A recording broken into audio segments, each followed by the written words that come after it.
Hunza Adnan Riyaz Ahmed alias Abu కాసింపై గుర్తు తెలియని వ్యక్తులు కాల్చి చంపేశారు.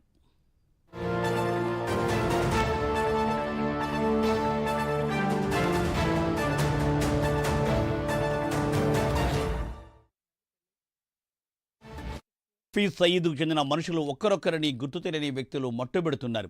2024 డిసెంబర్ నెలలో ఎల్ఈటీ కీలక నేత అబ్దుల్ రహమాన్ మక్కీని కూడా గుర్తు తెలియని వ్యక్తులు కాల్చి చంపేశారు.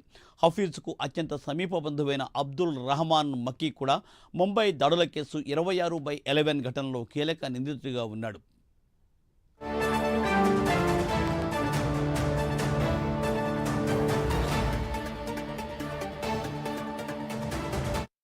జమ్మూ కాశ్మీర్లోని రియాస్ ఉగ్రదాడికి రహమాన్ మాస్టర్ మైండ్ అని చెబుతూ ఉంటారు. తనపై దాడి జరగవచ్చన్న భయంతో రహమాన్ అంత్యక్రియలకు కూడా హఫీజ్ సయీద్ హాజరు కాలేదు.